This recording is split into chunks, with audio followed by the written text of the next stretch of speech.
சங்கீதம் 119.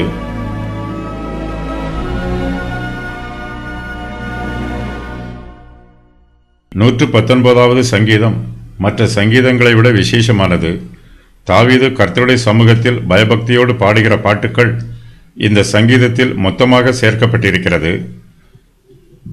தாவீது தன்னுடைய ஆத்துமாவை கர்த்தருடைய சமூகத்திற்கு முன்பாக உயர்த்துகிறார். கர்த்தருடைய சமூகத்திலே தாவீது பெருமூச்சு விடுகிறார். தாவீதின் ஆவிக்குரிய ஜீவியத்திலே அநேக அனுபவங்கள் உண்டாயிற்று. தன்னுடைய ஜீவியத்தின் ஒவ்வொரு சந்தர்ப்பத்திலும் தாவீது இந்த சங்கீதத்தில் உள்ள வார்த்தைகளை எழுதியிருக்கிறார். 119வது சங்கீதத்தில் 176 வசனங்கள் உள்ளன. எல்லா வசனங்களும் ஒன்றோடொன்று தொடர்புடையது அல்ல. ஒவ்வொரு வசனமும் விசேஷமானது. சாலமோனின் நீதிமொழிகளைப் போல இந்த சங்கீதத்தின் ஒவ்வொரு வசனமும் விசேஷித்த முக்கியத்துவம் பெற்றிருக்கிறது. நாம் இந்த சங்கீதத்தை தியானிக்கும் போது கர்த்தரிடத்தில் நாம் வைத்திருக்கிற விசுவாசம் அதிகரிக்கும். நம்முடைய ஆவிக்குரிய ஜீவியம் வளர்ச்சி பெறும். தேவனோடு நாம் ஐக்கியமாய் இருப்பதற்கு இந்த சங்கீதம் நமக்கு உதவி புரியும். இந்த சங்கீதத்தை வாசித்து இதில் சொல்லப்பட்டிருக்கிற ஆவிக்குரிய சத்தியங்களை நாம் புரிந்து கொள்ள வேண்டும். ஒவ்வொரு வசனமும் நம்முடைய ஆவிக்குரிய ஜீவியத்தின் வளர்ச்சிக்கு மிகவும் பிரயோஜனமாய் இருக்கும். இந்த சங்கீதம் 22 பகுதிகளாக பிரிக்கப்பட்டிருக்கிறது. எபிரேய பாஷை எழுத்தியலில் 22 எழுத்துக்கள் உள்ளன. இந்த சங்கீதத்தின் ஒவ்வொரு பகுதியிலும் 8 வசனங்கள் சேர்க்கப்பட்டிருக்கிறது. ஒவ்வொரு பகுதியிலும் உள்ள 8 வசனங்களின் முதல் எழுத்தும் ஒன்றுபோல் இருக்கும். இந்த சங்கீதத்தின் முதல் பகுதியில் உள்ள 8 வசனங்களின் முதல் எழுத்தும் ஆலப் என்னும் எழுத்தினால் ஆரம்பமாகும். இதுபோலவே இரண்டாம் பகுதியில் உள்ள 8 வசனங்களின் முதல் எழுத்தும் பேத் என்னும் எழுத்தினால் ஆரம்பமாகும். இவ்வாறாக இந்த சங்கீதத்தில் உள்ள 22 பகுதிகளும் எந்தவித பிழையுமின்றி அந்தந்த எழுத்துக்களினால் அதன் வசனங்கள் ஆரம்பமாகிறது. 119வது சங்கீதத்தை பரிசுத்தவான்களின் எழுத்தியல் என்றும் சொல்லுகிறார்கள். எபிரேய எழுத்தின் அகரவரிசை பிரகாரம் இந்த சங்கீதம் எழுதப்பட்டிருப்பதினால் இதை மனப்பாடம் செய்வது எளிதாக நினைவில் வைத்துக் கொள்ளலாம்.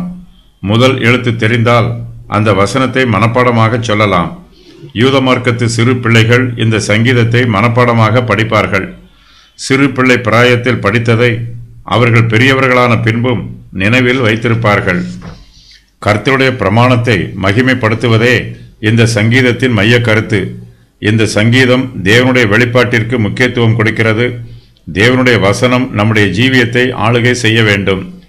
கர்த்தருடைய கற்பனைகளும் கட்டளைகளும் நம்மை வழிநடத்த வேண்டும். சங்கீதக்காரர் தேவனுடைய பிரமாணத்திற்கு கீழ்ப்படிந்து ஜீவிக்கிறார். இதனால் அவருக்கு கர்த்தருடைய ஆசீர்வாதங்கள் ஏராளமாய் கிடைத்திருக்கிறது. தன்னுடைய ஜீவியத்தில் தேவனுடைய கிருபை தொடர வேண்டும் என்று இந்த சங்கீதத்தை எழுதிய தாவீது ஆரம்பம் முதல் முடிவு வரையிலும் ஜெபம் பண்ணுகிறார்.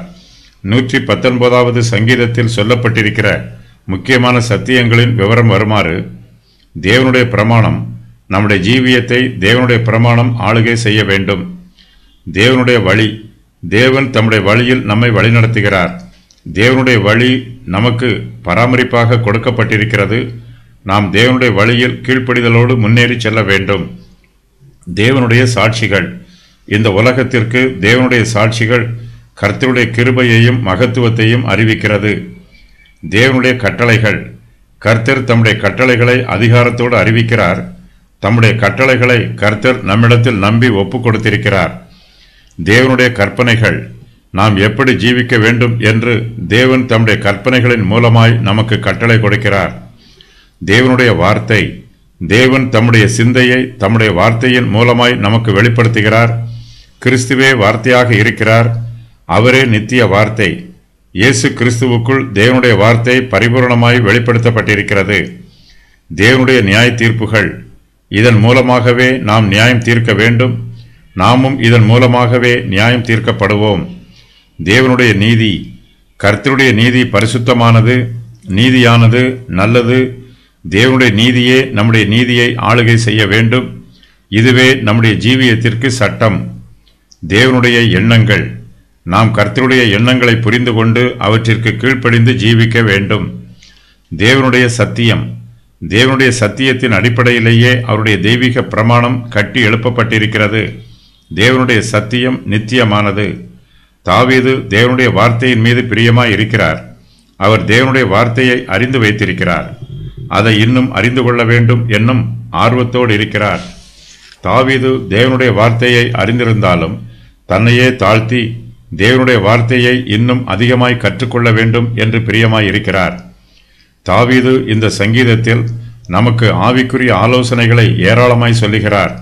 இவையெல்லாம் நம்முடைய ஆவிக்குரிய ஜீவியத்திற்கு மிகுந்த பிரயோஜனம் உள்ளதாய் இருக்கும். தாவீது கர்த்தருடைய வார்த்தையின் பிரகாரம் ஜீவித்தார். தேவனுடைய கற்பனைகளுக்கு கீழ்ப்படிந்து ஜீவித்தார். தாவீது நமக்கு நல்ல முன்மாதிரியாக ஜீவித்தார்.